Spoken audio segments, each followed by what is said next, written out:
How long usually does it take after your medical degree till you're a specialist in rheumatology?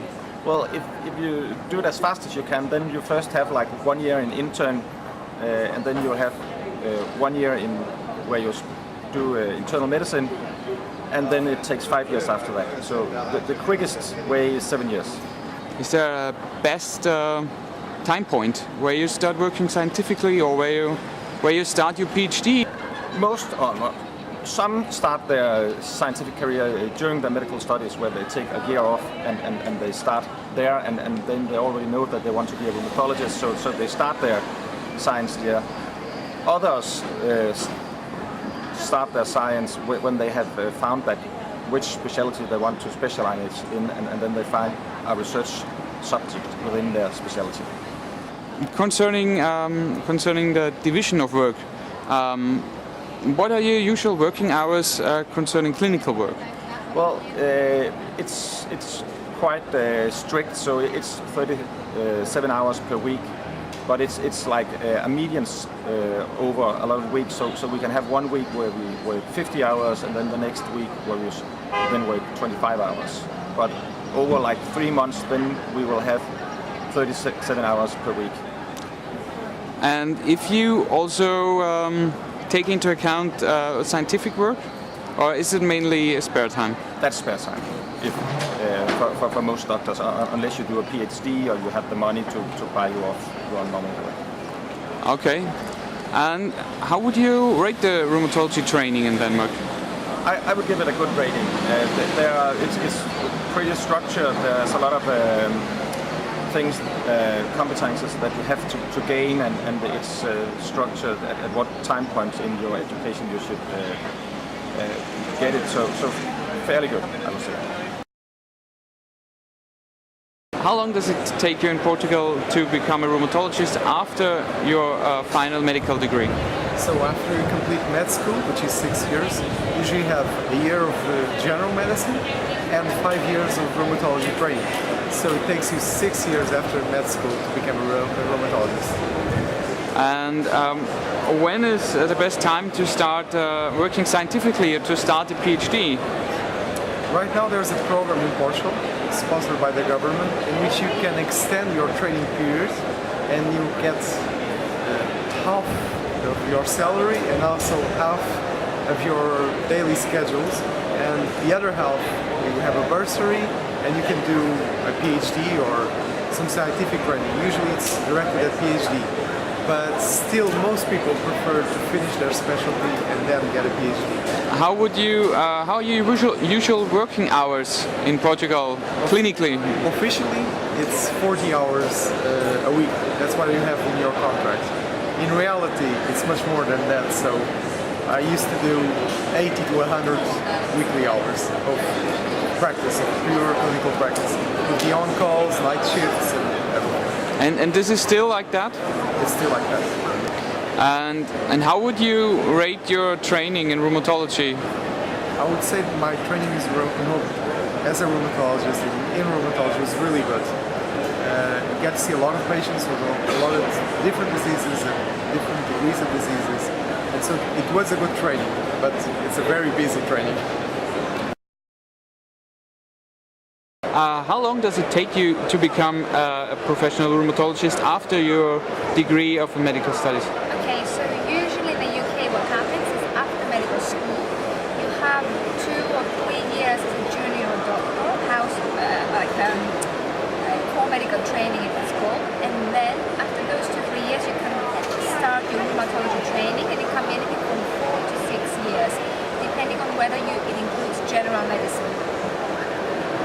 And when is the best time to do a PhD or a thesis in your system? It's quite variable again. One option is to, if you're not on an academic kind of training path, one option is to take time out of the program, it's called, to do your research during these years of rheumatology training. So it's out of program experience. And European Working Time Directive, which is about, I think, 48 hours per week, it should be.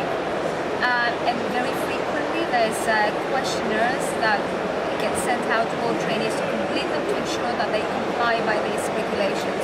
It's a 48-hour week usually, but then you have extra on-call times on the weekend and evenings, but it's quite variable between places. So the on-call time is not included in the 48 hours? As far as I know, it should be included, but I'm pretty sure there's variation depending on which training program you are. So in the UK, the program is based on which deanery you're in. And each deanery has sort of slightly different programs, but yeah, the European Working Time Directive should be 48 hours a week. And if you want to rate your quality of training on a scale from 1 to 5, where 1 is the best and 5 is the worst, how would you rate it? I would say probably 3.5. There's room for improvement. So the first question, how long does it take you to become a rheumatologist after your medical degree? So in Holland, it's currently 6 years before you become a rheumatologist because of budget cuts from the government that will be reduced to 5.5 to 5 years. That's currently under discussion. When is the best time in Holland or to start a PhD, or is scientific work necessary to receive a specialist degree in rheumatology? It is not necessary to have a scientific degree to become a rheumatologist, so I guess that's around 50% of the people do science or not.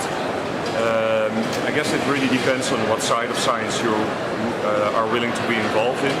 So for clinical science, I guess you can do the PhD before your specialization or during your specialization. When you really go for the basic or the more translational science, it's of course the best to start earliest as possible in your career to get more involved with all the biological science. What is your usual working hours? What's the maximum working hours in the Netherlands per week? I think the official contract you have is for 48 hours, and that involves both clinical duties and education. And I think this is also, well, more or less the amount of time that people work in reality. Okay. And how would you rate your rheumatology training somehow? So I did my training in Amsterdam, and I'm quite satisfied. I think the national system works quite well with like a portfolio that you build up, and you also build up extracurricular activities. Also the EULAR online course is really helpful. And on the local level, I think there can be even more done to really promote extracurricular activities like management, education, research. But this is always a question of how much personnel is present to take over other duties. How long does it take you to become a rheumatologist after receiving your medical degree? Well, in Spain, it takes you 4 years from the beginning of your training as a rheumatologist and the very end when you get your full diploma.